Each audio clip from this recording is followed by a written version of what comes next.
From K2 and Willamette University, this is Your Voice, Your Vote with Steve Dunn.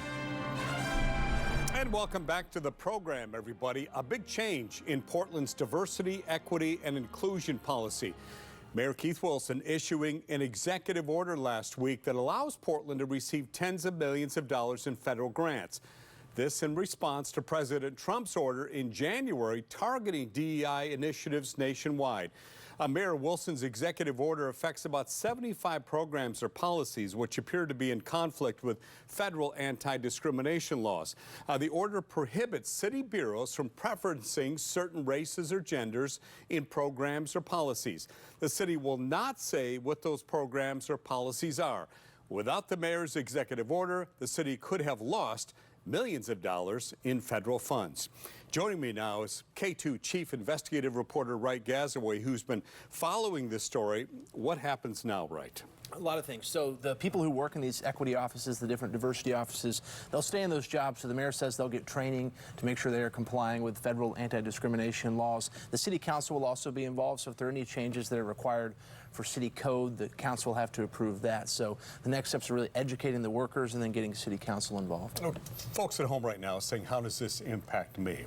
How does this impact the Portlanders who are watching this program right now? Well, the mayor's defense is that the city can now unlock $30 million in federal funds next month, and then maybe up to $100 million a year. So it helps the city's budget. We already had a really tight budget this year, so the mayor's reasoning for issuing this executive order was the city simply couldn't afford to pass up on this federal grant money. So I think for the average Portlander, it's the community organizations that are getting this money, whether it's the gun violence initiatives to prevent gun violence, whether it's paving projects within the Bureau of Transportation. Housing Bureau gets a lot of these federal dollars as well. So that was their big point.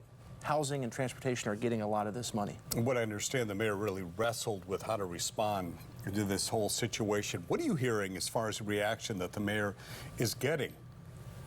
I think there are some city councilors who did not want the city to, in other words, cave to the Trump administration. They felt like doing this, rolling back some of the initiatives and policies the city has implemented, would be, in essence, caving to the administration. I think there were other people who said the city couldn't lose this money. I think the mayor was wrestling with that, and he alluded to that in the statement he shared, that it was a challenging decision for him, but at the end of the day, it came down to dollars and cents. And a city that just had to cut tens of millions of dollars in its budget couldn't afford to lose another $100 million or whatever it might end up being. So I think that's what it comes down to. Do you take a moral stance and fight the Trump administration if you're a city leader, or do you say, hey, we should follow federal law and we need this money? I'm sure he assumed he was going to get some blowback from this. I have no doubt about it, but he had to take a stand at some point, right? Yeah, it is interesting. I'm curious what he's hearing from his city councilors. He said that he had met with them before issuing this executive order. That's not to say they all were in agreement with him, but he at least gave them a heads up, which is one thing we've heard about this mayor, is that he at least tells these city councilors, hey, here's what I'm going to do, so they're not surprised. This grant funding issue caught your eye a couple of months ago, I know that. What did you see while following city council? Several months ago, every month, the city administrator issues a monthly report to city council. It's like a 50-page, honestly pretty boring document where he just lays out everything that's going on in the city. At the very bottom, it said, there was an update about federal grants. And it said, we just got our federal first grant agreement back from the Trump administration, and due to the conditions, we can't sign it. And if other grants come with these conditions, we're not going to be able to sign them, so we might lose a lot of federal money. So I sent an email to the public information team, to the budget folks, and said, what is this about? What in the world is going on here? That was back in May or June, so a while back. And they've been working on that for a while. It turns out it was this. They got a grant agreement back from the Railroad Administration that said, in order to accept this money, you have to guarantee that you will comply and cooperate with ICE, which the city doesn't do as a sanctuary city, and you also have to ensure that you're not operating any diversity, equity, and inclusion programs that are in conflict with anti-discrimination laws. So it was like one little sentence in a really big report, just the city administrator telling councilors, hey, we can't sign this grant agreement.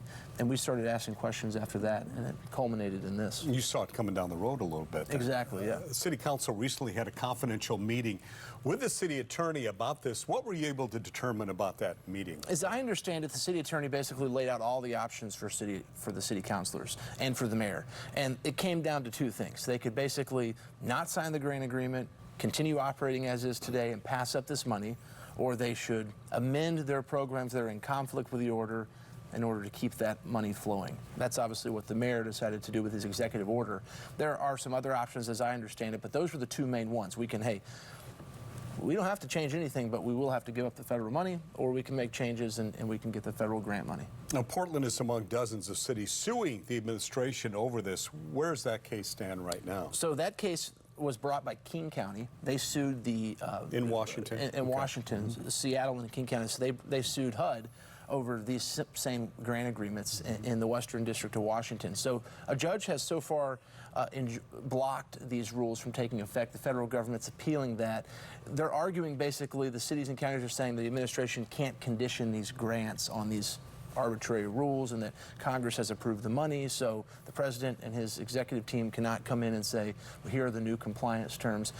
I guess the short version of that is the judge has temporarily sided with the local governments. The federal government has appealed that with the intention of getting eventually to the Supreme Court and having the Supreme Court weigh in on whether the Trump administration can issue these rules and tell local governments, you can't have this, you can't have that. And it all goes back to DEI. The president doesn't want these local governments operating DEI initiatives. He campaigned on it. Any timeline we know at all? I mean, we never know how these courts are going to rule or when they're going to rule, but what are you hearing on that? Anything at all? The judge in that original case gave the federal government until Friday, a couple of days ago, to respond to the local government's request to block the rules. It seems like based off the federal government's reasoning in court, they don't anticipate this judge siding with them. So they've already appealed it to the next level so they can get to the Supreme Court quicker. So it seems like this judge at least is siding with local governments. When this ruling came out yesterday, we were talking about this in the newsroom. I said, this has to open the city up to lawsuits, you would think. Yeah, anyway. Yeah, certainly. Certainly, because if you've applied for a grant or you applied for a job, and I will say it's hard to know where the city was operating these programs and policies because they will not say. We should tell people, we've been asking, hey, where are these programs? What are they? And they won't tell us that. And they say, you know, it's information we've got from our city attorney, so it's privileged information. So they're not telling us that, which makes it difficult to know where are they operating these policies that they're acknowledging are in conflict with federal law. But you have to wonder if there are either organizations that wanted money, whether they're people who apply for jobs, you name it, people who worked within the city who are saying, all right, well, they've now admitted that they were essentially discriminating. Should we sue them? That is something we hope to ask the mayor and other city councilors, quite frankly. They have not wanted to sit down and speak about this order. They tell us they will in the future, but that's certainly a question we have, is whether that's a concern. Hey, you admit this and say we have these programs that are in conflict. What does that open the city up to civilly? Does the mayor feel this will be enough to be in compliance now with the federal rules? Yeah, in his executive order, he said that this will be enough to sign these new compliance terms, sign these rules and agreements, ensuring that the city doesn't operate any programs that violate the federal anti-discrimination laws and the Civil Rights Act. They feel like this executive order will allow them to sign those rules and unlock the federal money. And we could talk a lot about the rules, but like I said, you mentioned earlier, the big thing for Portlanders is the vast majority of this money goes to the Housing Bureau and the Bureau of Transportation. So roads, bridges, local, think about all the local impact to Portlanders. That's where this money goes. That's ultimately why the mayor said he had to make this decision. I wonder if it's in his head thinking, gosh, you know, here I made this statement, this executive order. Will this be enough for the Trump administration to move forward and send us this money? I do wonder that, too. The Attorney General actually sent out a memo last week to local governments, giving them examples of things they could not do, giving them ideas about things they should do. So there's a lot of guidance in there that I think he would look at. And it basically says you can't give us lip service. We're going to make sure that if you tell us you're doing this, you follow through and actually eliminate these programs. So. Going to be interesting. Wright Gazaway is here. Great to have you with us. Always a pleasure. Thank you, Wright. I'll be right back.